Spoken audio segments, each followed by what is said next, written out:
Hi hello ನಮಸ್ಕಾರ. ಎಲ್ಲರೂ ಹೇಗಿದ್ದೀರಾ? ಎಲ್ಲರೂ ತುಂಬ ಚೆನ್ನಾಗಿದ್ದೀರಾ ಅಂತ ಅಂದ್ಕೊಂಡಿದ್ದೀನಿ.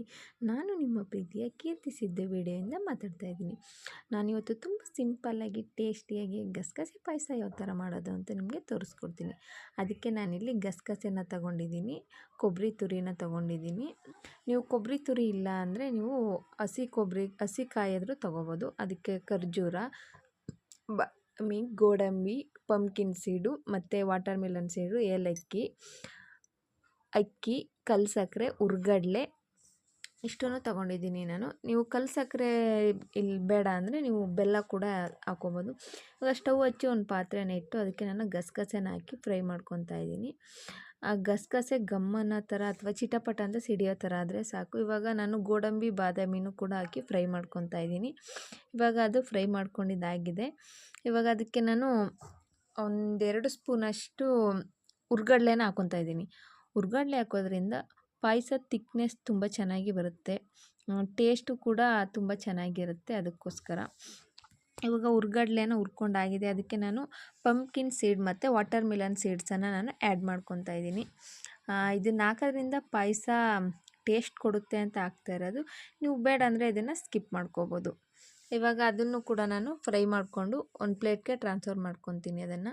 ಇವಾಗ ಅದಕ್ಕೆ ನಾನು ಸ್ವಲ್ಪ ಅಕ್ಕಿನ ಹಾಕ್ಕೊಂಡು ಫ್ರೈ ಮಾಡ್ಕೊತೀನಿ. ನೀವು ಇದಕ್ಕೆ ಕುದಿಸ್ತಕ್ಕಿ ಅಥವಾ ಕುಚ್ಚಲಕ್ಕಿ ಅಂತ ಏನಂತೀರ ಅದನ್ನು ತಗೊಂಡ್ರೆ ಪಾಯಸ ಅಂತೂ ಇನ್ನೂ ತುಂಬ ಟೇಸ್ಟಾಗಿ ಬರುತ್ತೆ. ನಾನಿಲ್ಲಿ ಅಕ್ಕಿನ ತೊಗೊಂಡಿದ್ದೀನಿ. ಅದರ ಜೊತೆಗೆ 1-4 ಖರ್ಜೂರನ ತೊಗೊಂಡು ನಾನಿಲ್ಲಿ ಫ್ರೈ ಮಾಡ್ಕೊತಾ ಇದ್ದೀನಿ. ಅದನ್ನೆಲ್ಲ ಫ್ರೈ ಮಾಡ್ಕೊಂಡಿದ್ದಾದಮೇಲೆ ಅದನ್ನು ಒಂದು ಸ್ವಲ್ಪ ನೀರಿಗೆ ಹಾಕಿ ನೆನೆಸ್ಕೋಬೇಕಾಗುತ್ತೆ. ಅಕ್ಕಿ ನೆನೆಸಿ ಹಾಕೋದ್ರಿಂದ ಪಾಯಸ ತುಂಬ ಚೆನ್ನಾಗಿ ಬರುತ್ತೆ. ಅದಕ್ಕೋಸ್ಕರ ಇವಾಗ ನಾನು ಒಂದು ಮಿಕ್ಸಿ ಜಾರ್ಗೆ ಒಂದು ಅರ್ಧ ಬಟ್ಲಷ್ಟು ಕೊಬ್ಬರಿನ ತೊಗೊಂಡಿದ್ದೀನಿ. ಮತ್ತು ಬಾದಾಮಿ, ಗೋಡಂಬಿ, ನಾನೇನು ಡ್ರೈ ಫ್ರೂಟ್ಸ್ ಎಲ್ಲ ಫ್ರೈ ಮಾಡ್ಕೊಂಡಿದ್ದೆ ಅಷ್ಟನ್ನು ಕೂಡ ನಾನು ಹಾಕಿ ಅದ್ರ ಜೊತೆಗೆ ಒಂದು 4 ಏಲಕ್ಕಿನ ಹಾಕ್ಕೊಂಡು ನಾನು ರುಬ್ಕೊತಾ ಇದ್ದೀನಿ.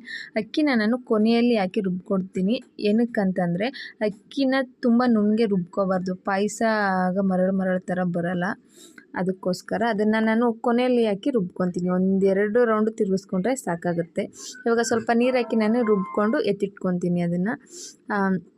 ಇವಾಗ ಸ್ಟವ್ ಹಚ್ಚಿ ಒಂದು ಪಾತ್ರೆನ ಇಟ್ಟು ಅದಕ್ಕೆ 1-2 ಸ್ಪೂನ್ ತುಪ್ಪನ ಹಾಕ್ಕೊಂಡು, ತುಪ್ಪ ಬಿಸಿ ಆದಮೇಲೆ ಅದಕ್ಕೆ ನಾನು ಗೋಡಂಬಿ, ದ್ರಾಕ್ಷಿ, pumpkin seed, water melon seeds ಇಷ್ಟನ್ನು ಹಾಕ್ಕೊಂಡು ಸ್ವಲ್ಪ ಫ್ರೈ ಮಾಡಿಕೊಂಡು, ಇವಾಗ ನಾನೇನು ರುಬ್ಬಿಟ್ಕೊಂಡಿದ್ದೆ ಅದನ್ನು ಇದಕ್ಕೆ ಸ್ವಲ್ಪನೇ ನೀರು ಮಿಕ್ಸ್ ಮಾಡಿಕೊಂಡು ಹಾಕ್ಕೊತಾ ಇದ್ದೀನಿ. ಇದಕ್ಕೆ ಹಾಲು ಹಾಕೋದ್ರಿಂದ ಪಾಯಸ ತುಂಬ ಟೇಸ್ಟಿಯಾಗಿ ಬರುತ್ತೆ. ಜಾಸ್ತಿ ನೀರು ಹಾಕಬೇಡಿ, ಹಾಲಲ್ಲೇ ಮಾಡ್ಕೊಂಡು ಕುಡೀರಿ. ಇದನ್ನು ಕುಡಿಯೋದ್ರಿಂದ ನಿದ್ರೆ ತುಂಬ ಚೆನ್ನಾಗೇ ಬರುತ್ತೆ. ಅದಕ್ಕೋಸ್ಕರ ಯಾರೆಲ್ಲ ಹೊಸದಾಗಿ ನನ್ನ ಚಾನಲ್ ನೋಡ್ತಾ ಇದ್ದೀರಾ ಪ್ಲೀಸ್ ಲೈಕ್ ಮಾಡಿ, ಶೇರ್ ಮಾಡಿ, ಕಮೆಂಟ್ ಮಾಡಿ, ಸಬ್ಸ್ಕ್ರೈಬ್ ಮಾಡ್ಕೊಂಡು ನೋಡಿ. ನೀವು ಸಬ್ಸ್ಕ್ರೈಬ್ ಮಾಡ್ಕೊಂಡು ನೋಡೋದ್ರಿಂದ ನಾನು ಏನೇ ಹೊಸ ಅಡುಗೆಗಳನ್ನ ಹಾಕಿದ್ರೂ ನಿಮಗೆ ಬೇಗನೆ ರೀಚ್ ಆಗುತ್ತೆ. ಇವಾಗ ನಾನು ಅದಕ್ಕೆ ಹಾಲು ಹಾಕ್ಕೊಂಡು ಇನ್ನೊಂದು ಸ್ವಲ್ಪ ನೀರು ಹಾಕ್ಕೊಂಡು ಮಿಕ್ಸ್ ಮಾಡ್ಕೊತಾ ಇದ್ದೀನಿ. ಮಿಕ್ಸ್ ಮಾಡ್ಕೊಂಡಿದ್ದೆಲ್ಲ ಆದಮೇಲೆ ನಾನು ಇಲ್ಲಿ ಕಲ್ಲು ಸಕ್ಕರೆನ ಯೂಸ್ ಮಾಡ್ತಾಯಿದ್ದೀನಿ. ನೀವು ಬೆಲ್ಲನ ಯೂಸ್ ಮಾಡ್ಕೋಬಹುದು, ತುಂಬ ಟೇಸ್ಟಿಯಾಗಿ ಬರುತ್ತೆ. ಇದನ್ನು ನೀವು ಮೆಚೂರ್ಡ್ ಮಕ್ಕಳಿಗೆ ಮತ್ತು ಬಾಣಂತಿಯರಿಗೆ ಕೊಡೋದ್ರಿಂದ ತುಂಬ ಒಳ್ಳೆಯದು.